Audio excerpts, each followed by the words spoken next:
কথা কোটি কোটি নারীকে জাহান্নামে নিয়ে যাবে। হাদিস থেকে বলছি, সামান্য একটা বাক্য।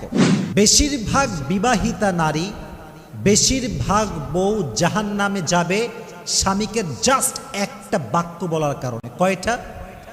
জোরে বলেন কয়টা? এক অবাক করা হাদিস শুনে আমার হৃদয়ে একটা আঘাত লেগেছে যে নারীরা কেন জাহান্নামে যাবে।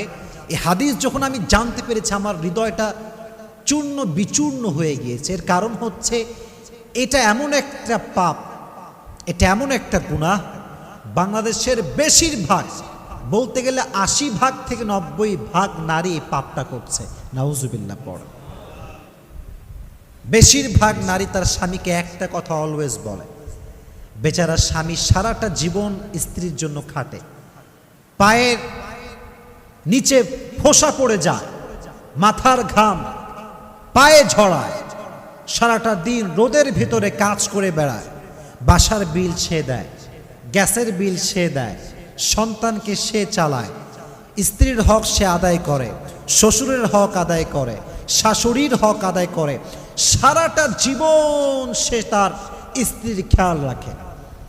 কোনো একটা দিন সামান্য চুল পরিমাণ যখন কম হয়ে যায় তখন নারী বলে কি, মা রাআইতু মিনকা খায়রান কত, তুমি আমার জন্য জীবনে কি করলা, তুমি আমার জন্য কি করেছো আজ অব্দি? কিছুই তো করো নাই।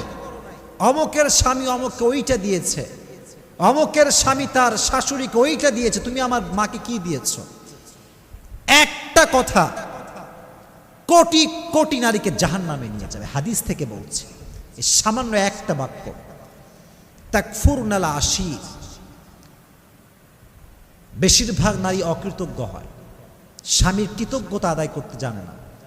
স্বামী যে এতটা স্যাক্রিফাইস করেছে স্বীকার করতে চায় না।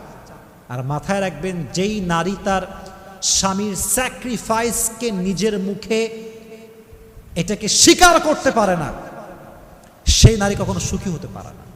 আর যে নারী কথায় কথায় বলতে পারে আমি ভালো আছি, আমার স্বামী আমাকে ভালো রেখেছে, আমি আলহামদুলিল্লাহ ভালো আছি, তার পুরো জীবনটাকে সুখময় করে দেয় একজন, তিনি কে? এজন্য বোনদেরকে বলছি, বোনেরা মাথায় রাখবেন, স্বামী হচ্ছে এমন একটা জাত, স্বামীরা সবসময় মুচকি কথার, মুচকি হাসির পাগল হয় আর মিষ্টি কথার পাগল হয়। তারিক জামিল একটা কথা সেদিন বলছেন, আমি আজকেও কয়েকবার শুনলাম। উনি ওনার ভাষায় বলছিলেন যে জবান কা এক মিঠা बोल दुनिया की हर हर शहर से भी ज्यादा मीठा होता है और जबान का एक कड़वा बोल 7 समंदर की कड़वाहट से भी ज्यादा कड़वाहट होती है। উনি বলেন, মুখের একটা মিষ্টি কথা গোটা পৃথিবীর সমস্ত মধুকে একত্রিত করলে যে পরিমাণ মিষ্টি হবে, মুখের একটা মুচকি হাসির কথা তার চাইতে বেশি মিষ্ট। সুবহানাল্লাহ পড়েন।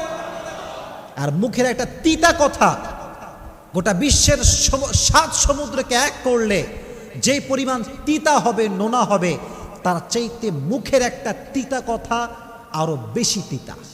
এজন্য মুখ দিয়ে আজ থেকে তিতা কথা বলবো না, মিষ্টি কথা বলবো।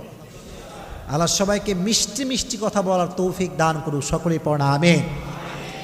আচ্ছা, কখনো ভেবে দেখছেন যে আপনি কাকে সবচাইতে বেশি ভালোবাসেন? দেখবেন আপনি সেই মানুষকে সবচাইতে বেশি ভালোবাসেন যা আপনার দিকে হেসে হেসে কথা বলে, যা আপনার সঙ্গে মুচকি হাসি দিয়ে কথা বলে। দিন সে দেখবেন আমরা তাকেই মিস করছি, যে মানুষটা মুচকি হাসি দিয়ে কথা বলতো। আজহারি আজকে দেশে নেই, চলে গিয়েছে বিদেশে। প্রত্যেকটা মানুষ তাকে মিস করে। কেন? কারণ তার কথায় একটা মিষ্টতা ছিল, চেহারায় একটা হাসি ছিল। এজন্য দিন শেষে যে মুচকি হাসি দিয়ে কথা বলে, মিষ্টি কথা বলে, মানুষ তাকেই ভালোবাসতে বাধ্য হয়ে যায়। ঠিক না বলো? এজন্য আজ থেকে তিতা কথা বলবেন না মিষ্টি কথা বলবেন? একটা হাদিস বলি, উম্মে সালমা রাদিয়াল্লাহু তাআলা আনহু থেকে বর্ণিত, নবীজি বলেছেন, যদি কোনো মেয়ে এই অবস্থায় মারা যায়, এদিকে তাকাও, যদি কোনো মেয়ে এই অবস্থায় মারা যায় যে তার স্বামী তার উপরে সন্তুষ্ট ছিল, আল্লাহর জান্নাত তার জন্য ওয়াজিব হয়ে যাবে। তো জোরে সোরে পড়েন সুবহানাল্লাহ। এজন্য স্বামীকে বাজে কথা বলা যাবে না, নারীর জীবনে স্বামী হচ্ছে মেইন ক্যারেক্টার। যে নারীর জীবনে স্বামী আছে তার জীবনে সব কিছু আছে। যে নারীর জীবনে স্বামী নাই তার জীবনে কেউ নাই। যে নারীর জীবনে স্বামী নাই সেই নারী সমাজের বাবার কাছে, মায়ের কাছে, ভাইয়ের কাছে, বোনের কাছে একটা বোঝা হয়ে যায়। এজন্য মেয়েদের জন্য স্বামীকে মূল্যায়ন করার দরকারটা আছে না নাই? আল্লাহ মেয়েদেরকে এটা বোঝার তৌফিক দান করুক, সকলেই মন খুলে পড়ে না আমিন। আল্লাহ নারীদেরকে কৃতজ্ঞ হওয়ার তৌফিক দান করুক, সকলেই মন খুলে পড়ে না আমিন। তাহলে এটা ছিল নারীদের জন্য ওয়াজ। তাহলে আমরা জানলাম তিনটা বিষয়। এক হচ্ছে ঈদের দিন পা ধরে সালাম দিয়ে সালামি নেওয়া জায়েজ আছে কিনা, 1 নাম্বার। 2 নাম্বার, মেহেদি মাখা জায়েজ আছে কিনা, 2 নাম্বার।